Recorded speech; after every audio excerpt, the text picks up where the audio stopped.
Meu nome é Alex e eu não sou o tipo de pessoa que você espera encontrar contando uma história como essa. Hoje eu vivo uma vida comum, mas há um buraco dentro de mim que nunca cicatriza. Tudo começou há 20 anos, quando eu tinha apenas 8 anos. Minha mãe foi assassinada na minha frente e eu nunca vou esquecer aquele dia. O som dos gritos dela ainda ecoa na minha cabeça, como um pesadelo que se recusa a acabar. Era uma noite fria no porto industrial da cidade. Um lugar sujo, cheio de containers enferrujados e o cheiro de óleo queimado. Minha mãe namorava um cara chamado Roberto, um traficante de baixo escalão que trabalhava para um homem muito pior. Carlos, o chefão de um cartel de drogas que dominava a região.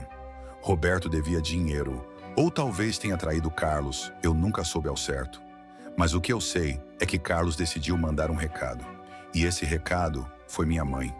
Eles a arrastaram para dentro de um container. Eu estava escondido atrás de umas caixas, tremendo, tentando não fazer barulho. Vi tudo. Os olhos frios de Carlos, o brilho da arma na mão dele, o sangue escorrendo pelo chão de metal. Ele atirou nela como se fosse nada, como se ela não fosse uma pessoa. Eu queria gritar, correr, mas o medo me paralisou. Quando Carlos e seus homens saíram, eu fiquei ali, chorando em silêncio, até que um estivador do porto me encontrou. Ele me puxou dali e me levou para minha tia. Foi ele quem me salvou, mas ninguém pôde salvar minha mãe. Por anos eu tentei esquecer, mas aquela cena ficou gravada em mim. E então eu percebi, esquecer não era o caminho. Fazer justiça era. Eu ia encontrar Carlos e ele ia pagar pelo que fez. Mas como? Fiquem comigo, porque o que vem a seguir é onde tudo começa a ficar sério. Eu passei anos carregando esse ódio, mas só recentemente decidi transformar ele em ação. Carlos não era mais o narcotraficante poderoso de antes. Ele tinha se aposentado do tráfico, mas vivia uma vida de luxo, cercado de seguranças e protegido pela fama de seu passado sangrento. Se eu ia fazer isso, precisava ser perfeito. Um erro, e eu estaria morto. Eu comecei a planejar. Horas viraram dias, dias viraram semanas, e eu me tornei obcecado. Estudei cada detalhe da vida dele. Descobri que toda quinta-feira à noite ele ia a um clube exclusivo no centro da cidade. Um lugar cheio de gente rica e segredos sujos. Era minha chance. O plano? Me infiltrar como garçom, me aproximar dele e encontrar um momento para ficar a sós.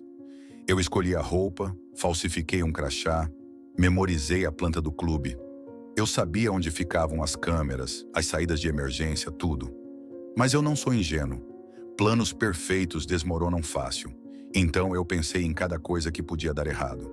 Se ele me reconhecesse, eu tinha uma história pronta. Sou só um fã do seu legado, senhor. Se os seguranças me pegassem, eu levaria uma arma pequena, fácil de esconder, e uma rota de fuga pelo beco dos fundos. Eu ensaiei cada passo na minha cabeça, cada palavra, cada movimento. Eu não podia falhar. Não depois de 20 anos esperando por isso. A cada noite, eu deitava na cama imaginando o momento em que olharia nos olhos dele e diria quem eu era. Eu podia sentir o peso da vingança se aproximando. Mas será que eu estava pronto? Vocês vão descobrir na próxima parte, porque a noite da execução estava chegando. E ela ia mudar tudo. Chegou o dia. Quinta-feira, 23 horas. Eu estava no clube, disfarçado de garçom, com uma bandeja na mão e o coração na garganta. O lugar era barulhento, luzes piscando, pessoas rindo. Mas eu só via ele, Carlos, sentado numa mesa VIP, com um charuto na mão e um sorriso arrogante no rosto. O mesmo rosto que eu via atirar na minha mãe. O ódio subiu como fogo, mas eu engoli em seco e segui o plano. Fiquei rondando, esperando.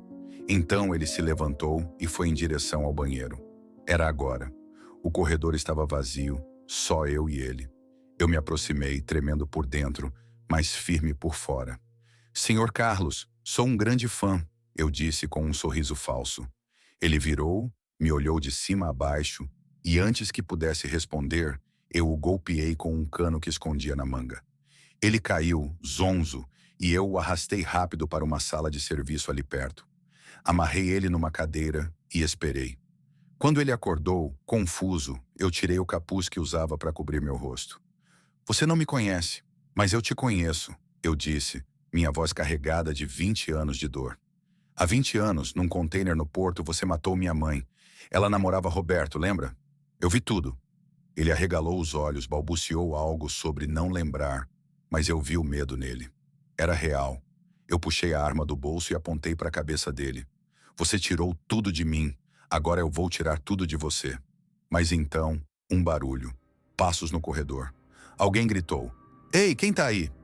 Meu coração disparou. Eu tinha segundos para decidir: fugir ou terminar o serviço. O que eu fiz? Não percam a próxima parte, porque o pior ainda estava por vir. Eu não podia arriscar. Com um último olhar para Carlos, eu atirei. O som foi abafado pelo silenciador, mas ecoou na minha alma. Ele caiu, inerte, e eu corri. Saí pela porta de emergência, o ar frio batendo no meu rosto enquanto eu desaparecia na noite. Eu tinha feito. Minha mãe estava vingada, mas a adrenalina logo deu lugar a um vazio que eu não esperava. Dias depois, eu achei que tinha escapado, até que meu melhor amigo, Marco, me chamou para conversar. Ele era o único que sabia do meu ódio por Carlos, mas eu nunca contei o plano. Sentamos no sofá da casa dele e ele me olhou nos olhos. "Eu vi você saindo daquele clube na quinta", ele disse calmo demais. "E eu sei o que você fez." Eu gelei. Minha mente correu para 1000 lugares. Ele ia me entregar, chamar a polícia, mas então ele pegou minha mão e continuou: "Eu entendo, Alex. Depois do que ele fez com sua mãe, eu faria o mesmo. Seu segredo morre comigo." Eu suspirei aliviado, mas algo dentro de mim quebrou. A vingança não trouxe minha mãe de volta, não apagou a dor. E agora, eu tinha um segredo que me prendia a Marco para sempre. Enquanto eu saía da casa dele, olhei para o céu escuro e me perguntei: será que isso realmente acabou? Ou será que o preço da justiça ainda vai me encontrar?